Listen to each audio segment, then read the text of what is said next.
ଜାଣିଥିଲେ ହେଲେ କ'ଣ ହେବ ଆମ ଇଂରେଜମାନେ ଯେତେବେଳେ ରାଗିକି ଆମ 2 ଜଣ ନିରୀହ ଲୋକଙ୍କୁ ଗୁଳି ମାରିଥିଲେ ଗୁଳି ମାରରେ 2 ଜଣ ନିରୀହ ଲୋକ ପ୍ରାଣତ୍ୟାଗ କଲେ ପ୍ରାଣତ୍ୟାଗ କରିବାରୁ ଆମ ସାଧାରଣ ଲୋକମାନେ ରାଗିକି ଉତ୍ତେଜିତ ହୋଇଗଲେ କହିଲେ ବିନା ଦୋଷରେ ଆମ ନିରୀହ ଲୋକଙ୍କୁ ପ୍ରାଣ ନେଲ ତେଣୁକରି ସେମାନେ ରାଗିକି ଇଂରେଜ ସରକାରଙ୍କ ଉପରେ କ'ଣ କରିଥିଲେ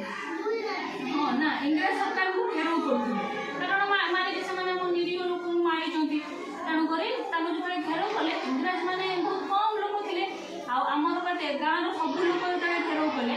ଇଂରେଜ ସରକାର ଡରିଗଲେ ଡରିକି କ'ଣ କଲେ ନା ସେଇ ରାତିରେ ସେମାନେ ଗୋଟେ ନଦୀ ପାର କରିକି ସେପଟକୁ ପଳେଇବାକୁ ଚେଷ୍ଟା କରୁଥିଲେ କହିଲେ ଆମେ ପଳେଇବୁ ଆଉ ଆମକୁ ଲୋକମାନେ କ'ଣ କରିବେ ଘେରାଉ କରିପାରିବେନି କି ମାରିପାରିବେନି ସେଇଆ ଭାବିକି ସେ ନଦୀ ପାର କରିବା ପାଇଁ ଯାଉଥିଲେ କିନ୍ତୁ ସେଇ ସମୟରେ ସେ ସନ୍ଧ୍ୟା ସମୟରେ ନଦୀ କିଏ ଜଗିଥିଲେ ଜାଣିଛ କିଏ ଜଗିଥିଲେ ନଦୀ ସେ ସନ୍ଧ୍ୟା ସମୟରେ ଆମର ହଁ ଗୋଟେ 12 ବର୍ଷର ବାଳକ ତାଙ୍କ ନାଁ ଥିଲା ବାଜିରାଉତ ସିଏ କ'ଣ କରିଥିଲେ ନା ଇଂରେଜମାନଙ୍କୁ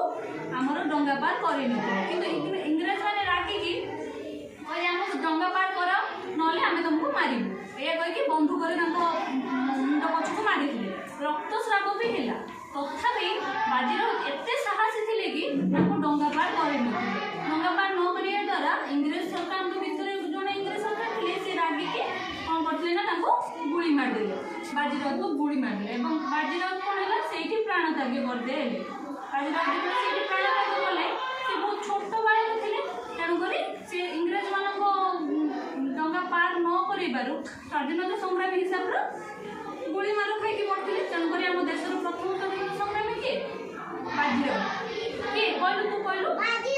ବାଜିରାଉତ ବାସ୍ ତୁମେ କହିଲା ଦେଖିଲ ବାଜିରାଉତ ସେ ତାଙ୍କର ବୟସ କେତେ ଥିଲା 12 ବର୍ଷ ଥିଲା ତାଙ୍କ ଗ୍ରାମ କୋଉଠି ଥିଲା ନୀଳକଣ୍ଠପୁର ସେଇଠି ସେ ତାଙ୍କ ଇଂରେଜମାନଙ୍କ ଗୁଳିରେ ପ୍ରାଣତ୍ୟାଗ କରିଥିଲେ ବୁଝିଲ।